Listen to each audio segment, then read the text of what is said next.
Great morning, Rach. Morning. I'm good, thank you very much. Good. Well, here we are, I guess, in Romsey Mill, somewhere where we, worked together for around 10 years or something, I think. And you were obviously looking after the young parent programme, and yeah, I was kind of looking after the youth work team. So got fun times. A lot of history in this place.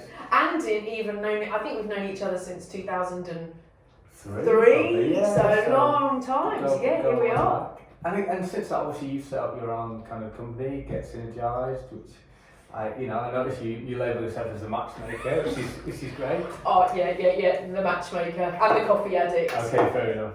And that's kind of getting businesses and local charities and community organisations together, isn't it, really? Yeah, to collaborate. I just love connecting people, and my passion is to see communities thrive, and particularly people within those communities that need to be given the opportunities to be the best they can be and fulfil their potential. I think those sectors working together, the business, charitable and public, collaboratively, the outcomes will be so much better for people. I'm just really passionate about that. I think my work at Romsey Mill drove me to set up my business because I think there was more that we could be doing. So, yeah. No, that's great. And obviously, I've recently set up Concrete Rose, really wanted to see improved outcomes and transformation for young people that leave home or care or vulnerable situations and sometimes get a bit lost really in trying to create nurturing home environments, and given your what you do and you're so good at it, I wanted to ask you to kind of get on board and help us out, and particularly kind of promote us, help us get houses and that kind of thing. But obviously you said yes, which is great, but why did you because you're busy, why did you why did I choose to do some consulting work with you? I think for me it's really, really important that my clients and who I work for and with have similar shared values of what we're trying to do and achieve, and I absolutely love the heartbeat of Concrete Rose and what it's trying to do. And I think through our background of knowing each other in 2003, we've both done a lot of youth work, outreach work, community work, and I really have a bit of a heart for young people, particularly those that are disadvantaged as your young people that you're trying to help. So there's my own personal sort of passion about that, but also the values of Concrete Rose totally align with Get Synergised. And I just really wanted to kind of partner with you, and it was kind of no-brainer really. I was like, it resonated with me, and I thought, I'd love to work with you. So here I am. And I guess what's been interesting, and I wasn't completely aware of until we started working together, was it kind of ties in a little bit with your own story, our idea of wanting to be hospitable and create homes for those that are vulnerable. That ties in with a bit of your own kind of personal family experience, is that right? Yeah. My parents always seemed to have a bit of an open house policy. I think we used to have lots of young people come over. We had a snooker table in the house, and there would be lots of the neighbours' kids and everyone coming around playing snooker. And when anybody was having a bit of a tough time, my parents were like, just come in. And I remember when I was 13 years of age, my parents said to us as a family, Spider's going to come and live in our family home. And I'm like, okay, can you explain a little bit more? And Spider was a ex-offender. He'd been in prison for 6 years for armed robbery. He was homeless. His family he wasn't in contact with, and he had nowhere to go.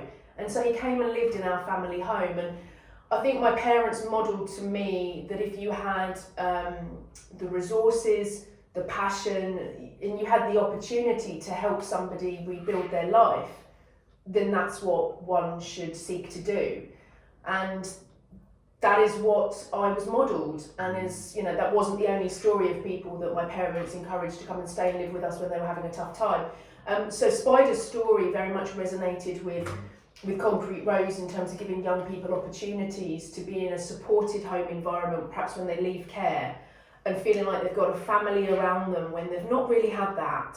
And I think that's really important. I think that's what we provided for Spider, was a home where he knew he was loved and he was accepted and he wasn't judged by his past or his decisions that he'd made previously. And so that was modelled to me, and I think that's partly why Concrete Rose resonated very much as well. And you were how old when Spider? 13. Okay, and how, I mean, it sounds scary as kind of somebody who's got a history of armed robbery coming into your home. I mean, how was it at 13 for you? I guess, I think it was a little bit strange. I mean, he had a spider's web up his neck, hence his name, why he was called Spider. He was actually called Tony. He was 26. don't know, he just became like my big brother, part of the family. It didn't seem unusual, maybe because it wasn't unusual for us as a family to just not, to welcome people in or not to judge them in any way, but just to go, yeah, you're welcome.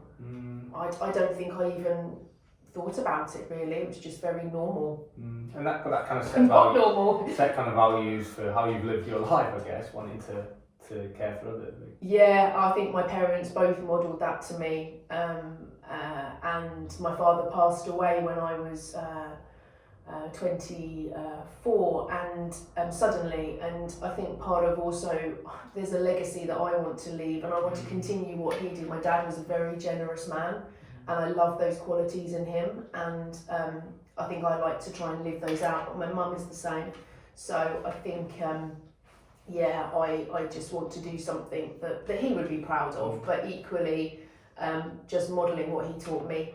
Oh, that's great. Yeah. And so what will you be doing for us? What's your role, remit? Oh, well, as you said at the beginning, my business is all about building collaborative partnerships. So I think the first thing I really want to do is use my network, my connections to help people understand about the work of Concrete Rose and help us connect in the right places that we need to maybe at some point also look at how you look to get some support from the business community and how they might be able to come alongside the work of Concrete Rose and support in a sustainable and meaningful way. And that's what I'm very passionate about as well. So it's the collaboration, the networking, the connections, not just Cambridgeshire, but wider as the organisation develops in the long term. I think it's then also, as I said, about those business partnerships and seeing what they can do. But I think what we're working on really, aren't we, and most importantly, is to really get those hosts, those individuals, those couples, those families that would like to take a young person in that's either been left care or seeking, asylum seeker or had a bit of a tough time at home, and create homes, and we're looking for those hosts. So that's our aim, isn't it? To network with the community and get hosts in. Definitely. And we've got a few things coming up where if people are interested, they could find out more. Do you want to just briefly give us an overview? Yeah, well, on the website we've got, haven't we, loads of socials, and our social media has been popping with lots of activities. So thank you to everybody that's been sharing and utilising that and sharing the work of Concrete Rose. Really excited about that. Facebook's a platform that we would like to utilise to run some Facebook Lives. So I think we've got some of them coming up tomorrow, next week, on the 11th at 8 o'clock. Yeah. So if you're around, you want to check in, come and find out, meet us, chat and ask some questions. So we've got a series of Facebook Lives. And then I believe on the 9th of December, we're doing an interest evening, so people can come and actually connect with others and ask a bit more specific questions about becoming a host. Because we have an aim to get up to 10 hosts within the first year. We'd love to get 10, start small, do it well, and that's going to be online, and that's via Zoom, so people don't have to leave their home, they can just join us for that. Come to the Facebook Lives, sign up to the Zoom if you're interested in becoming a host. That would be great to have you there. But just connect with us on socials and share our work, because we need the community to help us get the word out, because what Concrete Rose is doing is brilliant, so it needs to be heard.